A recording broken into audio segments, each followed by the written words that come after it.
आप देख रहे हैं समाचार भारती, राष्ट्रहित सर्वोपरि।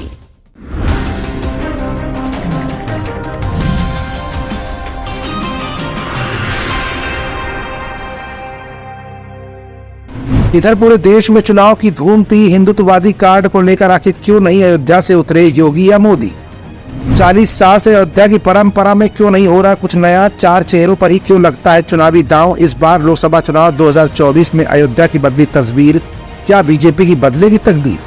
हिंदुओं में खुशी की लहर, रामलला का मुद्दा अब हुआ खत्म। बीजेपी को किससे मिली अयोध्या में चुनौती? अयोध्या से क्यों नहीं उतरे योगी या फिर मोदी?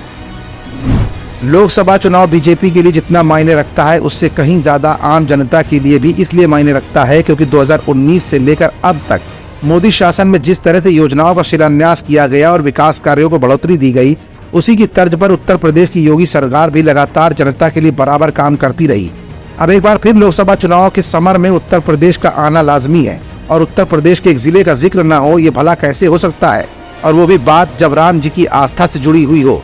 आखिर आस्था के पायदान पर चुनावी मैदान में किन किन दिग्गजों का राज अयोध्या नगरी पर रहा है? समाचार भारती अपनी इस रिपोर्ट में आज आपको ये दिखाएगा भी और बताएगा भी। दरअसल अयोध्या की राजनीति बीते 40 साल से चार नेताओं के इर्द गिर्द घूम रही है। इसमें निर्मल खत्री, मित्रसेन यादव, विनय कटियार और लल्लू सिंह। विनय कटियार 3 बार, मित्रसेन यादव 3 बार, निर्मल खत्री 2 बार, लल्लू सिंह यादव 2 बार सांसद रह चुके हैं। राम है तो मर्यादा है, राम जीवन के सार है, राम समृद्धि है, चुनावी माहौल में रोमांच भी। ये सभी तत्व राम नगरी के चुनावी मैदान को रोमांचक बना रहे हैं। भारतीय जनता पार्टी के साथ विपक्षी गठबंधन इंडिया की मोर्चेबंदी है तो बहुजन समाज पार्टी की रणनीति भी चुनावी रंगत निखार रही है। पूरे देश के लोग ये जानने के लिए उत्सुक है कि राम मंदिर में रामलला की प्राण प्रतिष्ठा के बाद अयोध्या यानी फैजाबाद लोकसभा में चुनावी माहौल कैसा है? रामलला अब यहाँ मुद्दा रहे या नहीं? क्या राम मंदिर ने अयोध्या और समूचे अवध या पूरे देश में भाजपा का चुनाव आसान कर दिया है?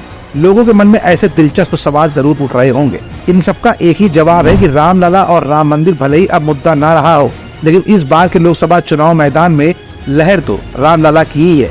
इस धार्मिक ध्रुवीकरण से भाजपा का चुनाव कितना आसान होगा, इसका जवाब तो आने वाला समय ही देगा। रही बात अयोध्या के चुनावी माहौल की, तो यहाँ के 2 बार के भाजपा सांसद लल्लू सिंह का तीसरी बार उम्मीदवार बनाना ही रोमांच का सबसे बड़ा तड़का है।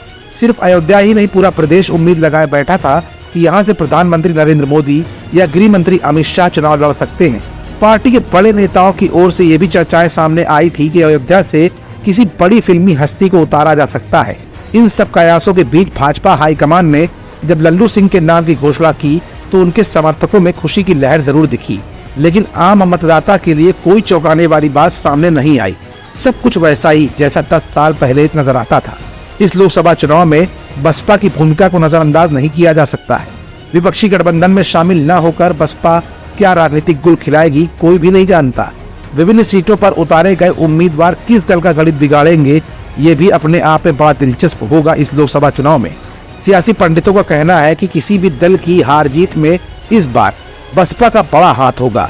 फैजाबाद लोकसभा में बसपा उम्मीदवार पार्टी का कैडर वोट हासिल करके किसी न किसी का नुकसान तो करेंगे ही।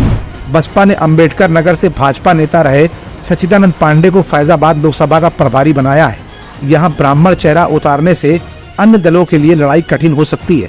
फिलहाल 40 सालों से 4 नामों के बीच लोकसभा सीट अयोध्या इस बार इसलिए काफी रोमांचक होने वाली है क्योंकि न पक्ष और न विपक्ष के साथ जाकर मायावती ने जो स्टैंड लिया और उसके अलावा जिस तरह से मायावती ने यहाँ पर सच्चिदानंद पांडे को उतारकर ब्राह्मण वोटों में सेंधमारी की है, उससे दलित और ब्राह्मणों के बीच बंटने वाले वोटों के ध्रुवीकरण से किस दल का फायदा और किस दल का सियासी नुकसान होगा ये तो कहा नहीं जा सकता।